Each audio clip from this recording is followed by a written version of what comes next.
I'd like to welcome everybody. My name is Megan Balvin, and I'm the marketing specialist at Town & Country. Thank you for joining us for this virtual financial wellness workshop. In this session, we'll talk about how having a better understanding of finances can help you afford the lifestyle you want both today and in the future. We have invited Chris Forenza from SavvyMoney to share strategies and insights to help you get the most from your money. SavvyMoney is a personal financial technology innovation company and one of Town & Country's longtime partners. I will let Chris tell you more about himself and his passion for this topic. Welcome, Chris. Thanks, Megan. Thanks for Town & Country for bringing this virtual workshop. I've traveled to Maine over the last several years during Town & Country's Money Conference to speak to young adults and anybody who wants to talk about money. It's a pleasure to be here. I know the world looks a little bit different, and super excited that Town & Country continue to bring these workshops to their members and potential members. So join me today. We'll try to laugh, have some fun while we talk about money. I'm Chris Forenza. I head partnerships for SavvyMoney. Heading partnerships, what does that mean? It's kind of a tech term for what I do. And so we work with credit unions and banks across the country to bring a smarter credit score solution to people like you. This credit score solution is now safe and secure behind your online and mobile banking. We'll talk more about that, but we bring that solution to more than 625 financial institutions across North America. I'm a former New Englander, so I assume you're in that area, or most of you are. I was born and raised in Connecticut, but made my way west, stopping in Wisconsin. I joke and say that wasn't far enough from my family, and now reside in Los Angeles. Normally I say sunny Southern California, but it's not sunny today. I've been with SavvyMoney 6 years, and I'm not quite a Zillennial, but definitely a millennial. And so before we get started, what is a Zillennial? And Zillennial is wedged between a millennial and Gen Z. It's actually a micro generation for those that were born in 1993 to 1998. And they graduated high school from 2012 to 2016. So even though I'm kind of a little bit older, a lot of bit older these days, but close enough. For today's conversation, there's not a lot of research around Zillennials, but we're going to talk anywhere from millennial to Gen Z. So think young adults in money situations, right? And I think that I have a passion for this because I look back, have a finance degree. I learned most of my money methods or things about money and finances from working at a credit union. My first job outside of college was at a credit union in Connecticut. And that's really where I caught the passion for helping people with their money. And that translated as I evolved to SavvyMoney, a tech company that provides a tech solution. So that's my journey. But some Zillennial characteristics to just laugh at. We use dial-up internet. We learned how to use Microsoft Office at school. I don't think they teach anybody how to use that anymore. Kids are born and they immediately know how to use that. We started elementary school with an iMac, those colored ones in the classrooms. I think yesterday they announced that those are coming back. But then we graduated high school with an iPad at home. So how things changed throughout our K through 12. We actually hung up our recorded landlines. I miss the days of being able to hang up on somebody. We carried a Walkman, an MP3 player, and then all of a sudden iPods. So we watched technology grow in our hands. We had one family computer and a printer at home. I'm a twin. He's a firefighter in Connecticut, but we fought so much as children over the home family computer. We owned flip phones and phones with physical, I don't even know how to say that word, but I should, keyboards where you had to press it 3 times to get the letter. And we made a MySpace account in elementary or middle school. Shout out to your top 8. And then a Facebook account later. And I remember the day when Facebook was coming around and it was around college and that seemed so far away. And now here we are. We were sort of taught cursive, but then never used it. We took care of our beloved Tamagotchi. We played CD-ROM games and drew on Microsoft Paint for fun. I definitely remember Microsoft Paint. And we spent a majority of our childhood playing outside and then a majority of our teen years behind a screen. So we got to experience kind of the best of both worlds or watch things change. And so I kind of wanted to kick off this session with this is we for lack of a better word, right? Even though I'm a millennial, if you're a Zillennial, we're kind of lumped into this very unique generation. We watch things evolve drastically. Technology is evolving at a faster pace than it ever has before. And we were kind of emerged in that. And that means that our finances, because our unique needs, are a lot different. So today's agenda, we're going to talk about the average Zillennial and what that means in terms of their finances, and then the most pressing topics for Zillennial financials. That's smarter spending. How can we spend less and spend more intelligently so that we can afford more? Housing, one of my dreaded things living in Los Angeles, careers, loans 101, and then two kind of fun topics that I love talking about, which is start investing and monitor your credit.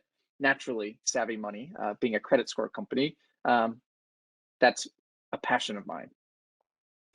So the average Zillennial, they make $35,000 a year. I couldn't imagine that living in Los Angeles. I think that's more than my rent, and I live in a very, very small apartment. Their average net worth is less than $8,000, have less than $5,000 in their savings account, has a very practical approach to money, saving for emergencies, and contributing to a retirement account. And I think that, my personal opinion, but there's also research to back this, and references based on all the information I'm sharing today are available upon request. So let me know if you want some of those references.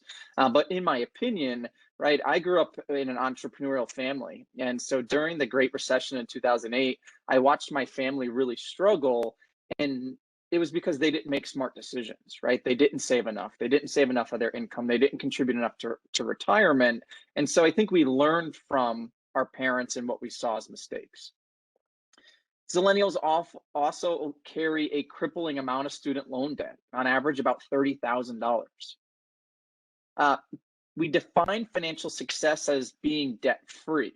Now, I don't think of myself as a typical or your average Zillennial because I've kind of worked in the industry and see things through a different lens. And I'm here to show you that lens. And whether you agree or disagree, we can both agree on disagreeing there. But I would not associate being debt-free as a success. I think it's a goal. But there's some other things, and we'll talk about this when we talk about investing, right? I have so many friends in high school that, have not saved a single penny because they threw every extra penny that they had at their student loans. And there's a happy medium there. We still receive financial assistance from their parents. I personally don't, but I know a lot of friends who still count on their family to make ends meet. We're renting longer and buying later, delaying home ownership, and we'll talk about this pretty extensively, but that is a very unique characteristic to us. And we prefer to spend on experiences over things or items. I could not agree on this more. I've got the travel bug. So the first topic, smart spending. Well, there's this magic formula that we should all know, right? Maximize your money coming in, but optimize the money going out. However, life complicates this, right? That's a given. Life happens. So what keeps us from smarter spending? Well, there's universal issues that kind of impact Zillennials, and it's a lack of budgeting. We don't budget. We don't want to budget. We don't want to be bothered, but there's a lot of technology that can help us do that. I'm a big fan of a spreadsheet, or using my credit card's budgeting software, or tools that my bank or credit union provide to me. We have some undisciplined habits and a failure to save and invest because we're so focused on this thing around debt and paying off our student loans. Now, millennial specific trends that could impact financial habits in a variety of ways are, we have lower employment rates, but higher education rates than previous generations. How many of your friends have master's degrees and are not working in their field of where they got their education? So they're highly educated, but they're struggling to get the jobs that they thought they would have. And having made living with a parent the most common young adult living arrangement for the first time on record, that is very, very unique. Generations before us, the first thing they did was not pay off their student loans, but go out, work, and be able to purchase their first home. So if you want to be a more intelligent spender, so smarter spending checklist, here's what you need to do. And we'll make sure you get a copy of these slides so you have this if you want to print it out and hang it on your fridge. But the first step is to make a budget. It's boring for sure, but also a critical foundation to understanding what's coming in and what's going out. The other really important piece to this is don't make a budget and try to stick to it if it's not working. If it's not working, iterate on it. Everything in life is iterative.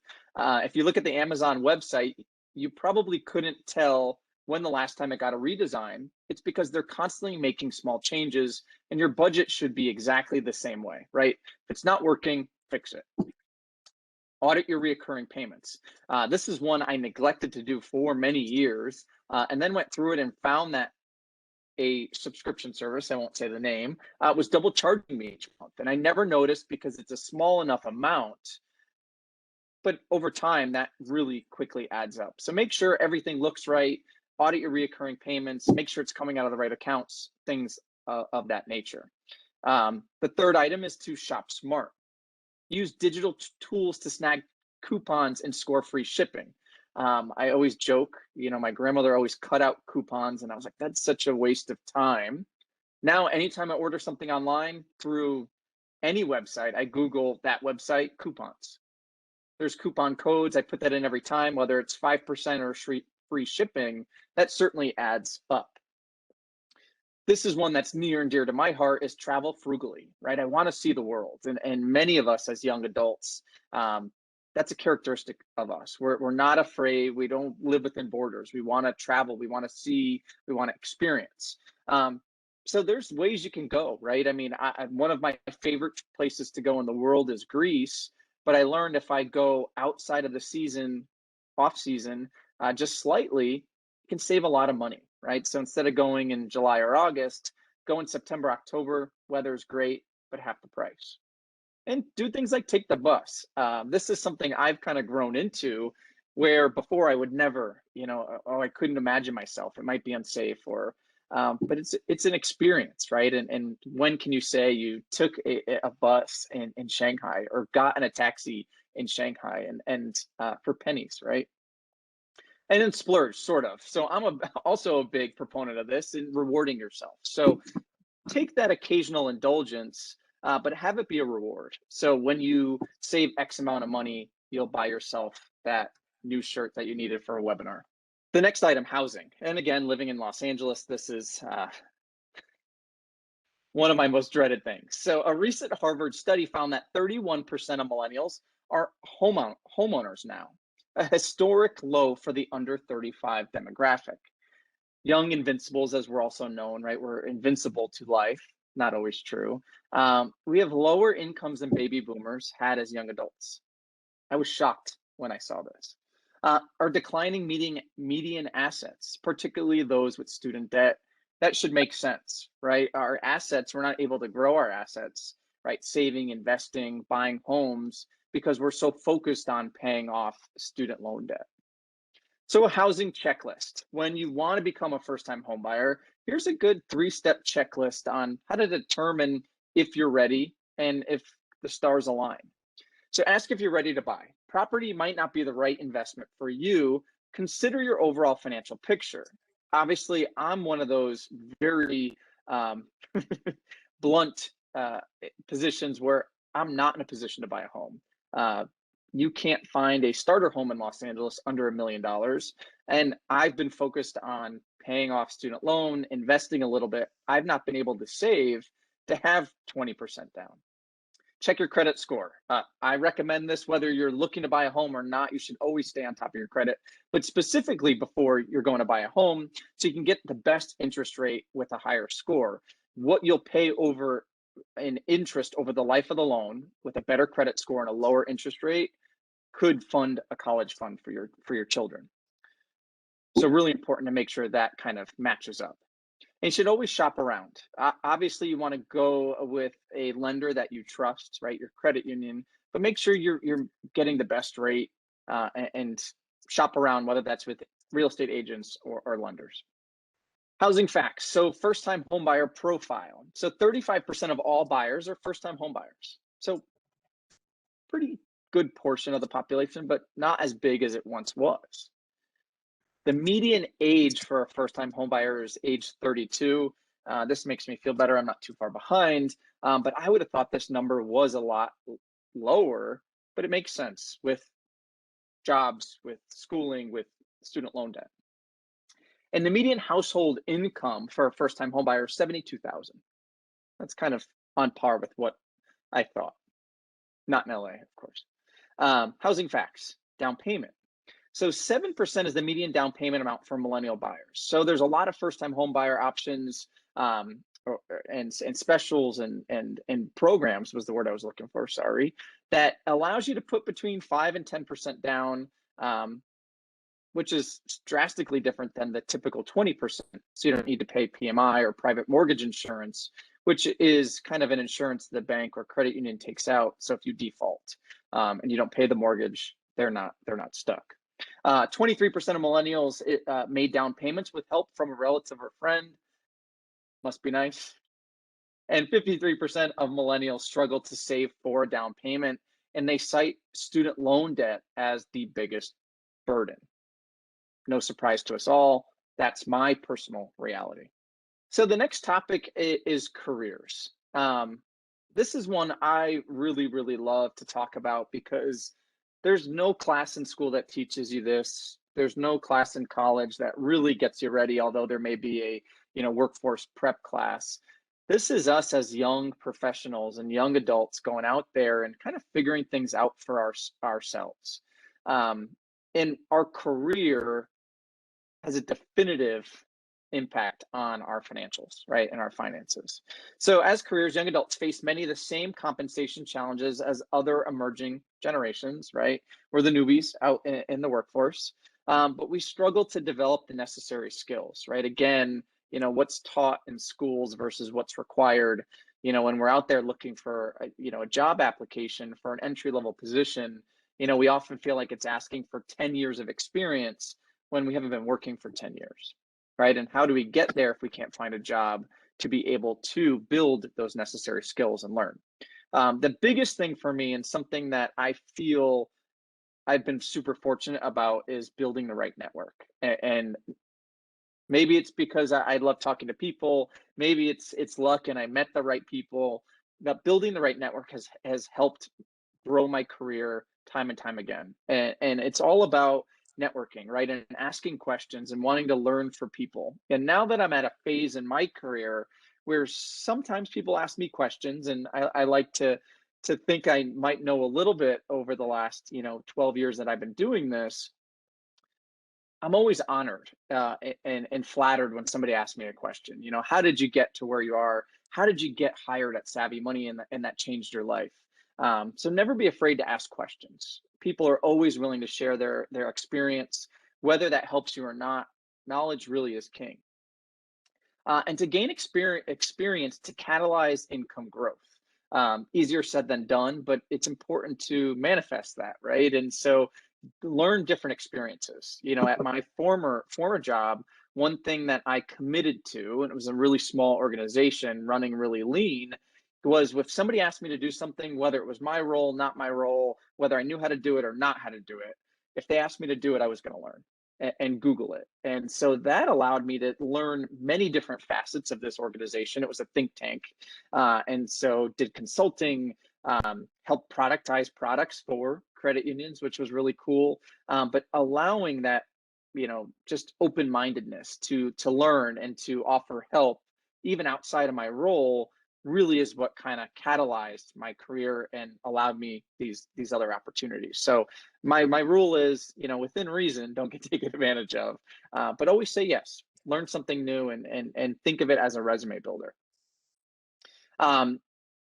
Millennials, we're far more likely than other generations to use the internet for a lot of things. Looking for a job or posting a resume, taking online or educational classes, and creating or updating a personal webpage or blog. And so why this is important to remember is those that we're out there networking with and that we're talking with may have not been in our position, right? They may have not done these things and understood, and take ownership, pioneer, build a name for yourself, and use technology to your advantage. Just because somebody doesn't know how to do it to teach you doesn't mean we shouldn't be doing it. That is what we're known for, and we should be paving the way for that. So career checklist, plot the right path. So match your financial goals with the career trajectory that can support them. Not a fun topic to talk about, but something realistic, right? Look at the expected income of, where you want to be, and weigh that to schooling costs, licensing costs. I have a friend who's a physician assistant, and he made that choice because he wasn't going to have to pay double the amount of student loans. I think he's got quite a bit of student loans, but not as much, and then doesn't have to worry about the insurance fees, right? And still can help people, prescribe medications, I think. Don't quote me on that. I'm not in the medical field. But that's a really good example of plotting the right path, wanting to help people, wanting to be in the medical field, but not having that critical or crippling amount of debt and insurance. Make geography your ally. And this is probably the one pro I would say of the pandemic. And I feel bad even calling it that. But so many organizations have realized we can be successful working from home.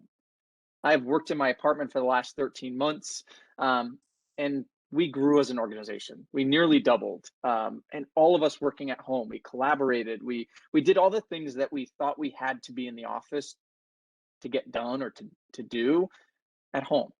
So there are now more than ever purely remote jobs. So work for a company in Los Angeles, but don't live in Los Angeles. Trust me on that one. Be a savvy negotiator. So when asking for a raise, make data-based claims, right? So do your research, look at what is fair market value, look at what you've done to be successful in the role, right? List your accomplishments and be sure to sell yourself, right? Diversify your development. So trends sizzle and then fade. So do technologies and professional relationships, unfortunately. So be mindful of that and keep your eye on building short-term and long-term goals, right? Where do I want to be in the next 6 months versus the next 6 years, and make sure you're plotting towards that. So love Slack. It's an internal kind of chat feature, another Zoom type technology or GoToMeeting. We use it internally at SavvyMoney, and it really virtually grew overnight. And I think the pandemic definitely helped them, although it's a really good product. So a quote from their CEO, Stuart Butterfield: "I feel like people in their early to mid 20s are very earnest. They're very serious. They want to feel like they've accomplished a lot at a very young age rather than just trying to figure stuff out. So I try to push them toward a more experimental attitude. I certainly didn't have anything figured out by the time I was 25. So this very successful CEO, right, at the age of 25, he's saying he didn't have things figured out. So be kind, be patient to yourself. Great things take time. So stay the path, stay the course. And the last of the 4 kind of most critical Zillennial money problems or money topics is loans 101. Zillennials can prove particularly vulnerable to debt troubles for several reasons. They're just beginning to build careers, and thus earning power hasn't peaked yet. That leaves them with fewer resources to pay down debt. So we've got this crippling amount of debt, but we're just starting out in the workforce and not able to make enough money to be able to pay that down as quickly as we'd like. Zillennials have smaller professional networks to tap for support and potential and lifelines, right? So we're still out there just getting to know people in the industry we want to pave the way in. So we don't have those lifelines, and they come over time. I promise you that. If anything, that's what I promise. Loan defaults can bruise early credit history, right? So all of the things we keep talking about, ton of debt, not making enough money because we're just kind of starting out in our careers. If we make one mistake, it's going to be critical to our path over the next 7 years. Obviously, anything, we'll talk about this, but late payments, right? Then you're paying more on a mortgage. When you need a new car, you're paying more on that auto loan rate. So keep in mind, credit, you got to protect your credit. And we're going to go into a whole section on that. But so a loan checklist. So now you've got 4 checklists including this one, on the four most critical areas. So print them out, hang them on your fridge. I don't know if anybody owns a printer anymore, but the loan checklist is to create a payment strategy. So for example, do you want to attack your loan with the highest interest or smallest balance first? And there's two strategies to paying off your loans and getting out of debt. And these are the two strategies. So one is to tackle the highest interest, right? The one that's costing you the most amount of money, and to pay that one off first. Now, traditionally or typically, that ends up being your largest loan. So if you're throwing more money at that balance, right, because it's the largest balance, it may feel like you're working really hard and it'll be a while before you feel that you've seen a big impact. So that's why the smallest balance first is another strategy, right? So that little store credit card that you have for $150, pay that one off first. So if you start paying off your little ones, then you're only left with that, largest one at the end, and you feel like you've accomplished more. So be sure to know what kind of excites you about money. For me, it's kind of getting things done. I'm a checklist person. So for me, it made sense to pay off my smallest balances first. So I felt more accomplished. I was more energized. And then that way, all that extra money that I had from paying off those smaller balances, I could throw at that larger balance and feel like I was paying it off more quickly. Make payments on time. I think this one speaks for itself. Even if if you can only make the minimum payment, while that's not advised, it's better than having a late payment on your credit report. So keep that in mind. Even if it's just the minimum payment, do it on all of your trade lines.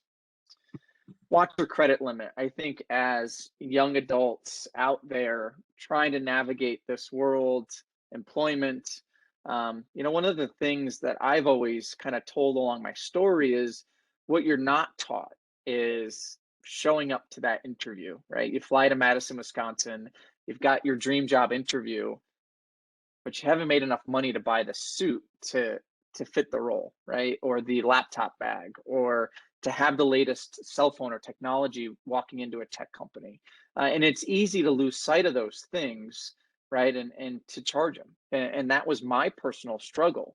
And so you're not expected to be a senior manager or that going into an entry level role. So remember who you are, remember your assets, right? Your assets are what you spent in school, the hard work, your experience, the saying yes at your current job and learning all of those things. That's what shines through. Don't get lost in the shiny object syndrome is kind of what I call it.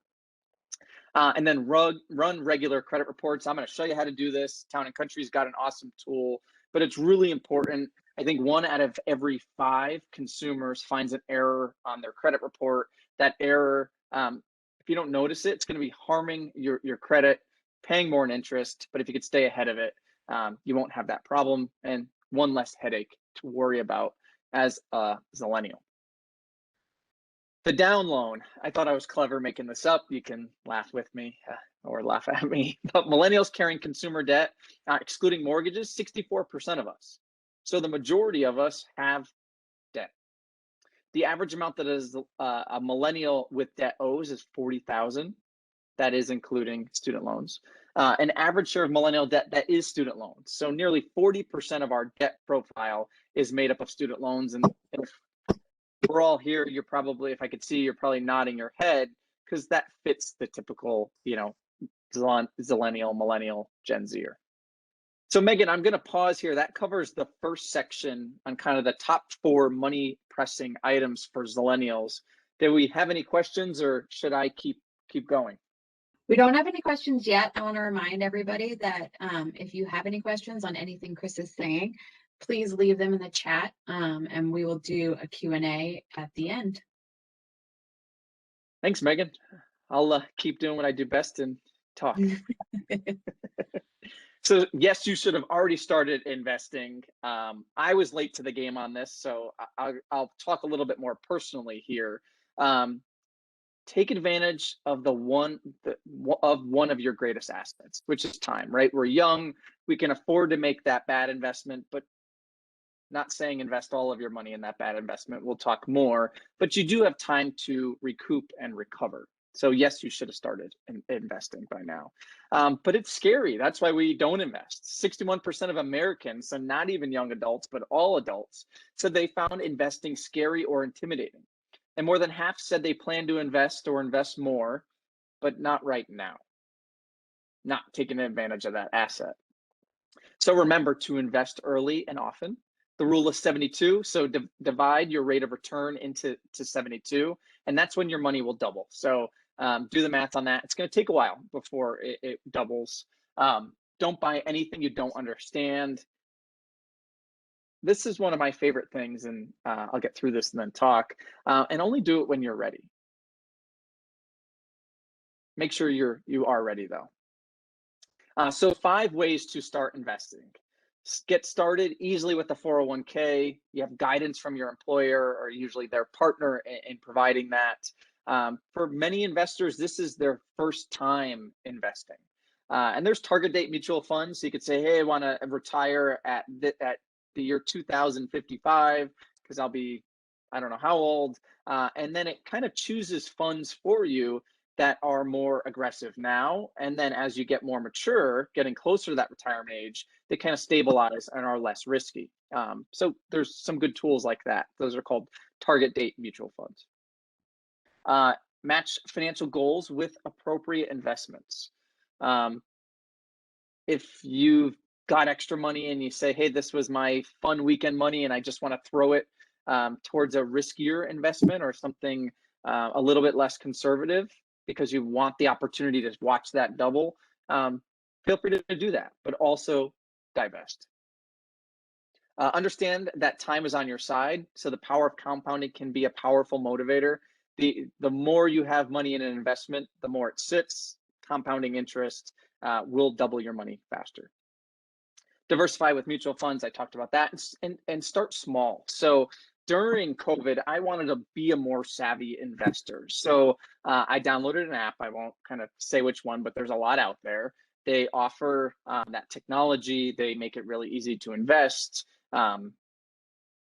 There's courses in there. So it was really kind of my fun during the pandemic.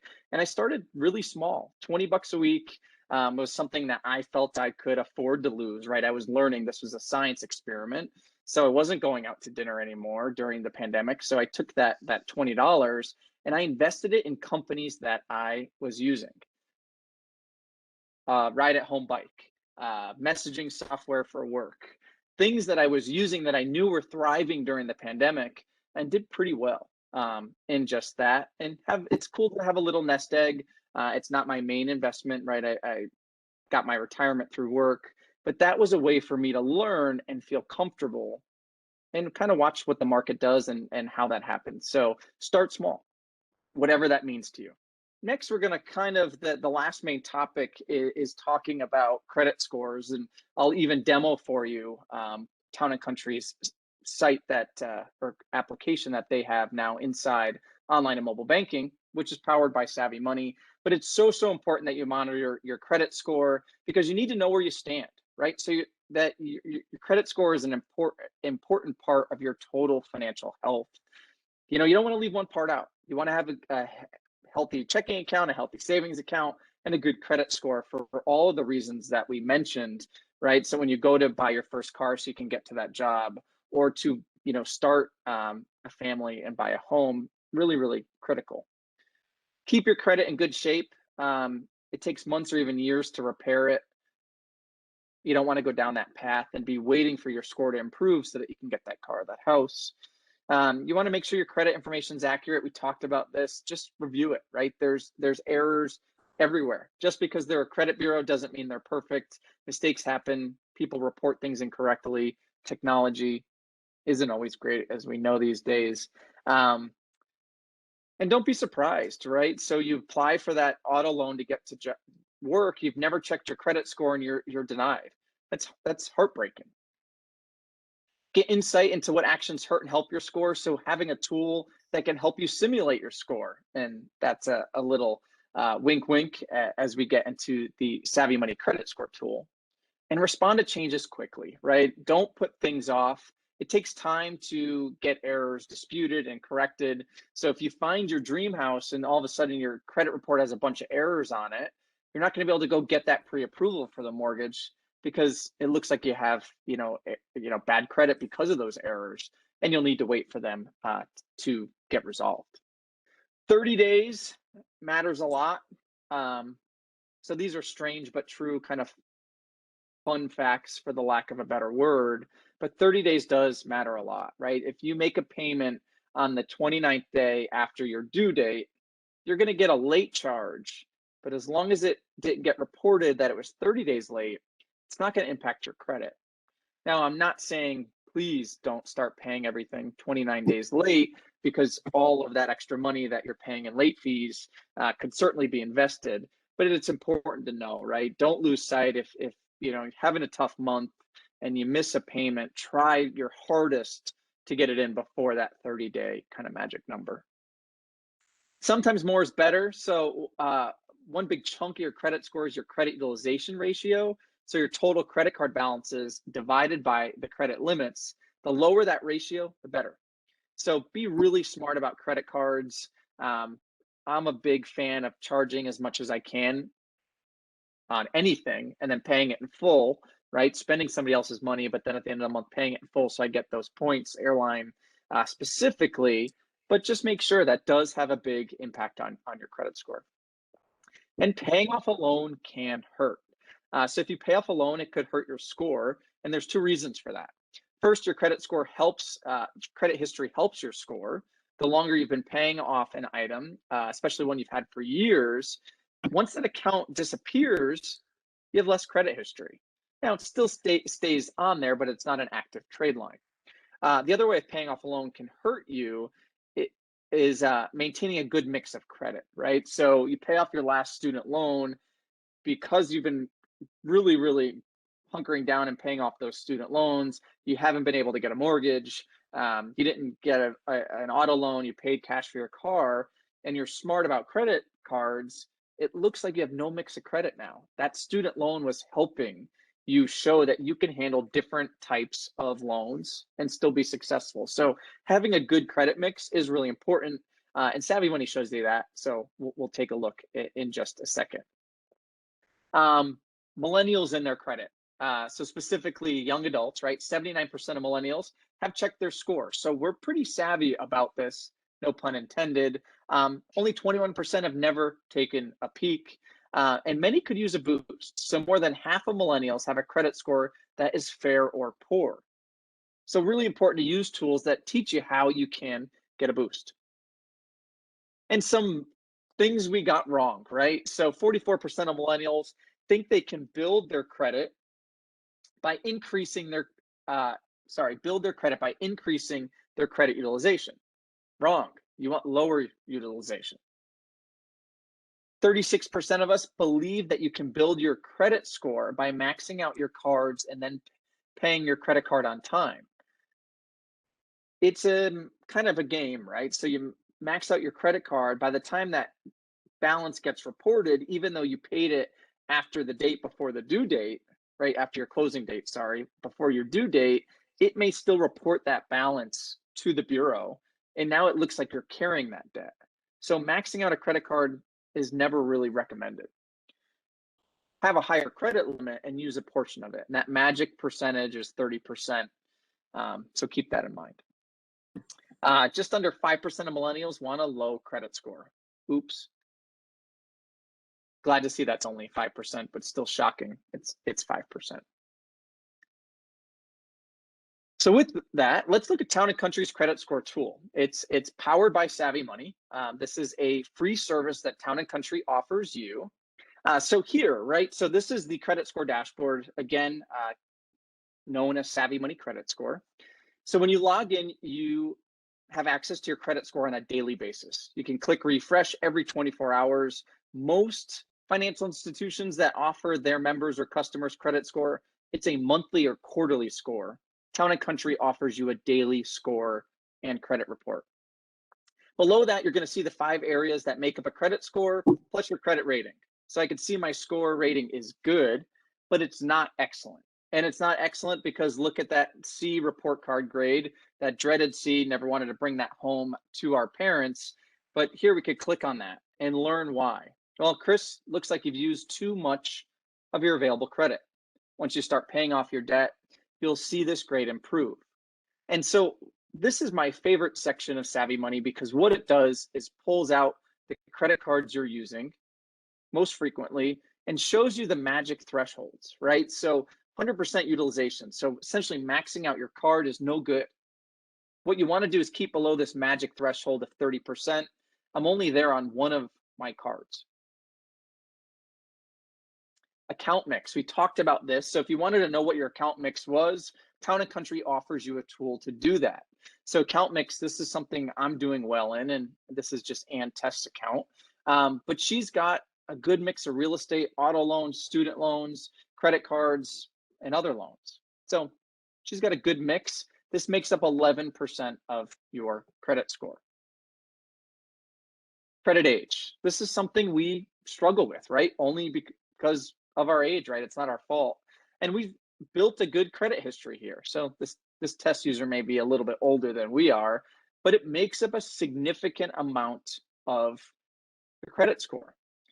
So for when it's time for us to have, children, getting them started with credit earlier is better, right? Versus our generation, where we saw our parents struggle financially during the Great Recession, we were afraid of that credit card debt, right? So we didn't open those credit card trade lines, we didn't take them out. And therefore, we've got a shorter age of credit. Another feature that Town & Country offers you is daily access to your full credit report. So I've talked about, and multiple times in this 45-minute session here, that you should review your full credit report for errors. Here's the tool to do that. Every trade line on your credit report, you can open it up, see payment history. All my payment history is good. However, I'm using too much of my available credit on this Chase credit card. It's broken out into your account mix, right, by different categories.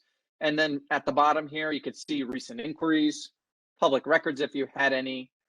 All the addresses listed on your credit report help you identify potential fraud. But if you have any errors, you can easily reach out to the credit bureau we're getting the data from, which is TransUnion, and file a dispute. So easy to stay ahead of those. So when you want to go out and buy that car or go out and get a mortgage, you're not surprised with those errors. Score Simulator. So this is a tool that Town & Country offers through SavvyMoney again, to be able to simulate your credit score. So you can actually go in and say, okay, if I apply for a loan, right? If I get a new auto loan, what's that going to do to my score? Now you saw it kind of circling here, but this is a test account, so you can't simulate test credit data. So just imagine that score changed.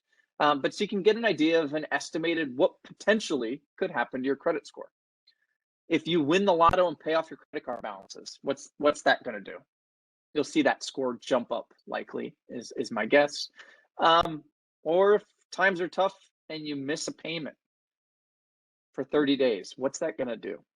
But then you get back on track and you make payments on time for 12 months. How long will it take for me before I can get that mortgage, right? Get my score above that 750 that I want before I go out and apply for a mortgage.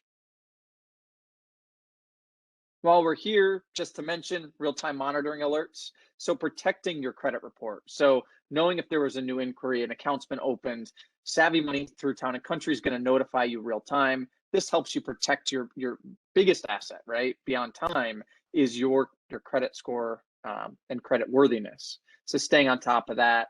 And if you wanted to see what great low rates Town & Country could offer you on lending products, just navigate to the loans and offers, and you can see the calculators and see if you can afford that auto loan. Gonna head back to the slides now. Hopefully that proves a little bit. There we go. So questions. Megan, I know we've got a list of questions here and right on schedule, 10 minutes for Q&A. People had sent in some questions earlier, so I'm gonna kind of run through a couple of those that I think are really interesting, but also want to invite the audience here to submit any questions that you have, and Megan can let me know. questions that came up a few times is, how do I best manage my money? Or how do I save for my son's college? How do I save for retirement? And I remember this. So Town and Country has dedicated resources for you. So whether it's picking up the phone or going into the branch, go to Town and Country's website, which will be on the last slide, just so you have it. But reach out to them. They're a great resource to help you with things like retirement plans, college planning. And Megan, if I missed anything, I'll invite you to chime in there, but I think I got it all. Yep. Saw you nodding. Thanks. Cryptocurrency. So this is one, this is a tough one. I want to talk about it, but I don't feel I'm skilled enough. I'm still learning. But I'm going to use some of those concepts we talked about, which is only buy what you understand. So, okay, cryptocurrency is off the table for everybody here now, right? Because we don't understand it. But kidding a little bit. It is interesting, right? And it's grown so significantly. My biggest piece of advice, and I do invest in crypto, is to only invest what you feel you can afford unless you're working with a professional. So if you're like me and you're out there doing it on your own, only do what's safe, right? And just be smart about it as you kind of learn and educate yourself as best as you can.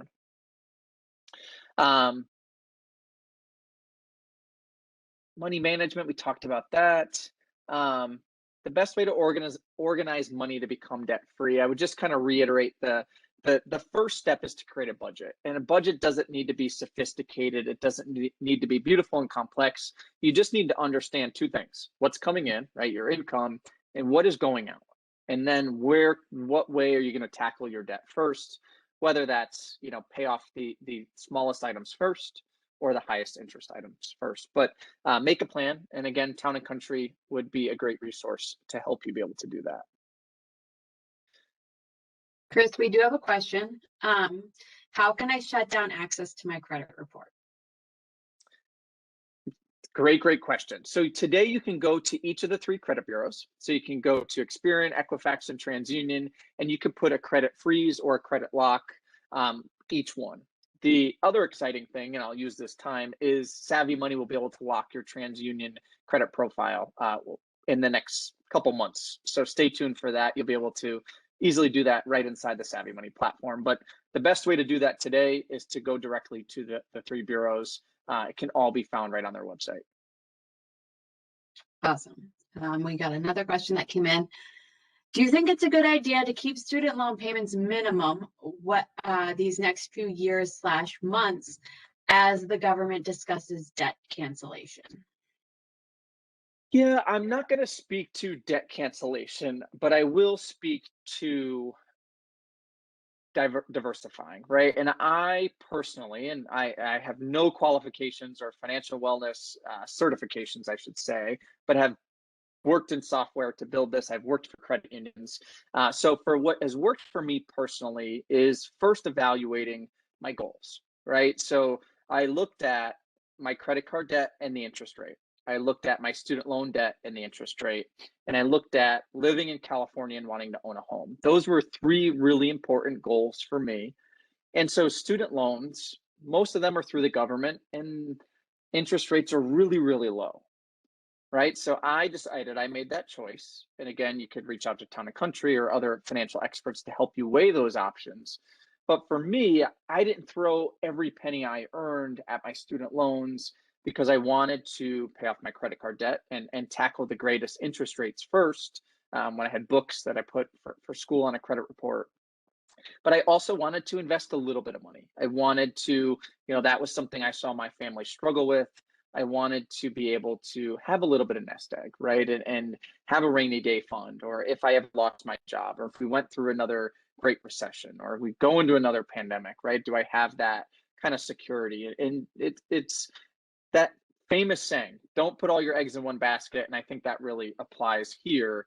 Have a debt pay down plan, no matter kind of what we're hearing on what potentially could happen until that happens.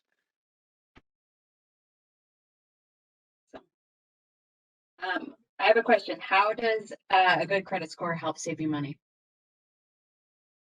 On the interest that you pay. So a credit score is going to save you money on everything. your rent, your cell phone bill. So anytime you go to get a utility, right, even to turn on my power in my apartment, they did a credit check. And so I would have had to, if I didn't have a good credit score, I would have had to put a deposit down on that account because I'm less likely to pay that. On an auto loan, you're going to pay more in interest, and certainly on a mortgage. So can't emphasize this enough. More than you think, a not great credit score is going to cost you money time and time again.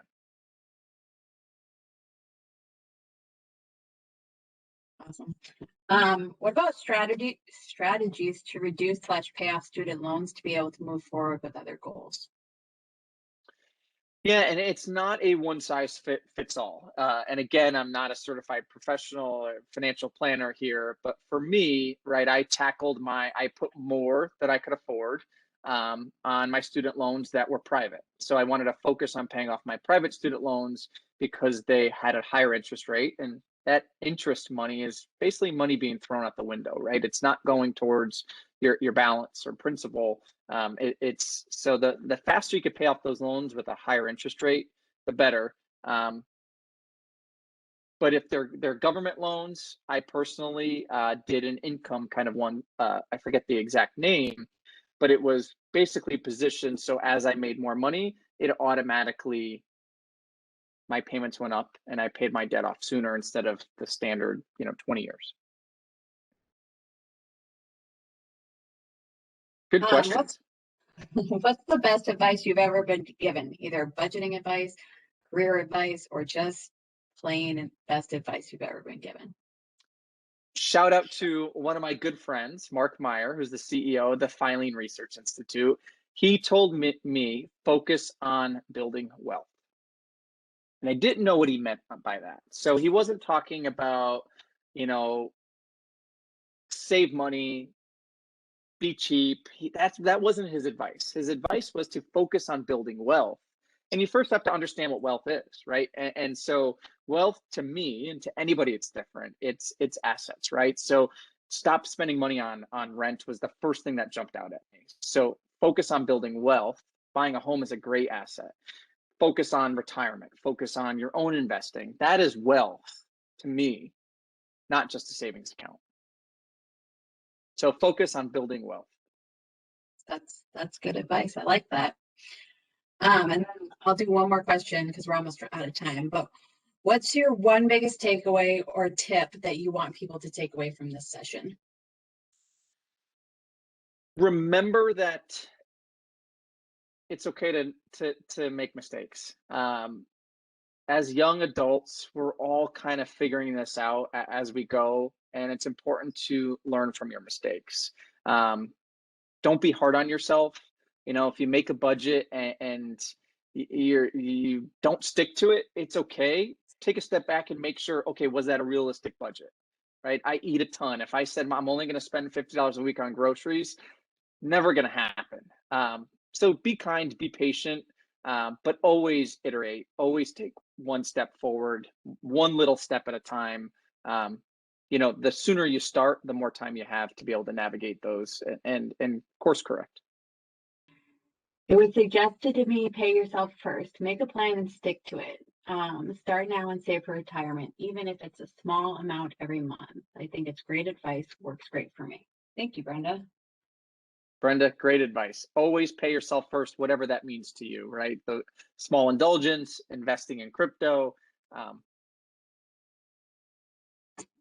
So as you guys see that there's a QR code at the bottom of the screen, the slide, if you could just take a picture of it with your camera. We have a short survey. It's like 3 questions, really easy to fill out. Just giving us some data on how you thought the session went and what you're looking for future sessions. It's that easy. Just take a picture.